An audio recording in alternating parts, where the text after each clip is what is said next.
Okay.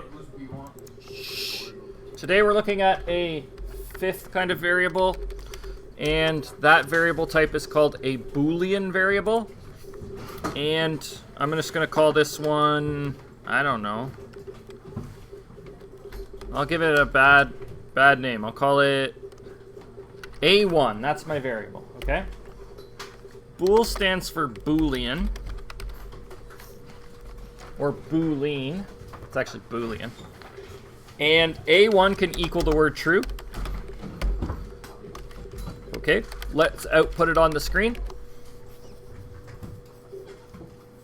Let's put A1 on the screen and see what happens. Do you think it'll write the word true? It's a variable that can only equal true or false. So let's run it. Awesome. It puts the number 1 on the screen. It can also equal the word false. So it's a variable that just means true or false. But a computer is not good with words, right? So it converts it either to a 1 or a 0.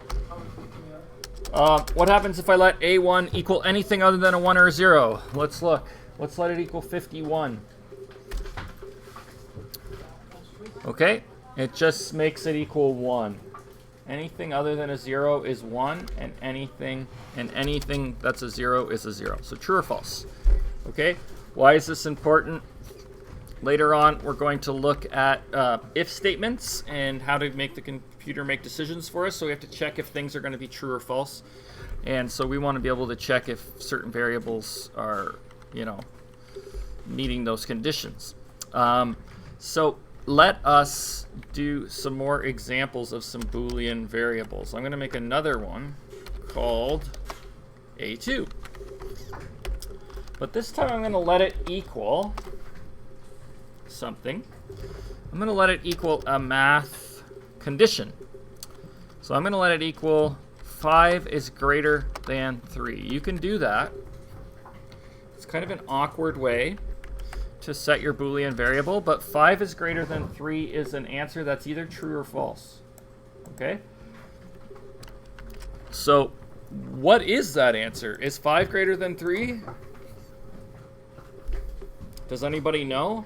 Forget how much you learned at home during COVID. I believe it is too. So what do you think it's going to print on my screen? Do you think it will print out 1 or 0? 1. Let's check it out. Yes, it does. Awesome. Let's try 5 is less than 3. What do you think it'll print out? 0. Because that's false.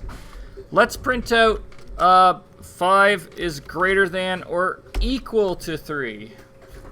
That is true. Okay. What if I wanted to check if 5 was equal to 3? Could you put 1 equals? Let's look. No. C++ only uses 1 equals to set a variable to something. So oddly enough, when you compare two numbers in C++, you always put 2 equals beside each other. Is 5 equal to 3? No, it's not. So it puts 0 on the screen. Is 5 equal to 5? Yes, it is. So it puts 1 on the screen, hopefully. Took 7 seconds to run that from the cloud. So thank you, Thames Valley, for that amazing cloud storage that's so fast. Okay. Let's look at some other ones. Does 5 not equal 5? That's how you say not equals, by the way. Not equals is exclamation equals. You might be able to put the word not too. I'm not sure. Let's check it out. Not. I doubt it. I highly doubt it. Nope. Doesn't like it. Not equals. It's 0. What happens if I don't put these brackets? Do you think it gets confused? Might. No, it's happy about it. Cool. Okay, so that's what a Boolean variable is. Let's look at just a couple more quick examples. I'm going to make a Boolean n1 and an n2 variable. And I am going to write that Boolean n1 is equal to 1 and n2 is equal to 0. So one of them's true, one of them's false. Okay. Now, I'm going to print on the screen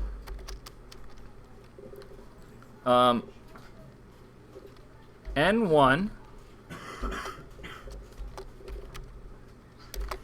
is equal to true, or I guess just 1. And that should print 1 on the screen, right?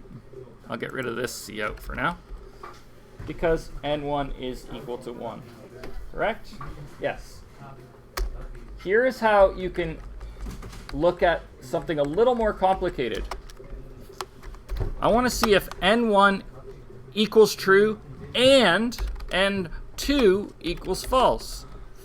Here's how I do that. 2 ampersand signs means and in the computer lingo. So later on in my code, maybe I want to see, like, okay, I want to check if this person's age is over 18 but under 25. I do something like this, where I would say, is age greater than 18 and is age less than 25. So I will be needing to do that with my Boolean variables. Let's check this one out. It should say true. And it does. Yes, Josh? Why does there need to be 2 equals and 2 and signs? It's just for comparison, because 1 equals means something different in C++. It means set a variable equal to something. So in here, it would try to set n2 equal to 0, and that would be bad. When you're checking, always 2 equals. Whenever you're checking a variable. Same with ampersand. 1 ampersand in C++ means something totally different than the 2 ampersands. Here's how you do the word or. Is n1 equal to 1? Or it's these, I guess it's shift backslash. It's also called a pipe. It looks like a little vertical bar. Or is n2 equal to 1? That will print out true.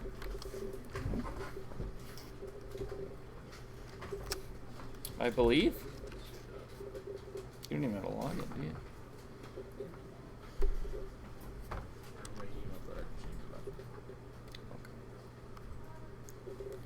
Cool. There you go, and there you go. The lab's going to walk you through that, Lab 6. I recorded this, so I'll post it on YouTube so you can check it out if you need to.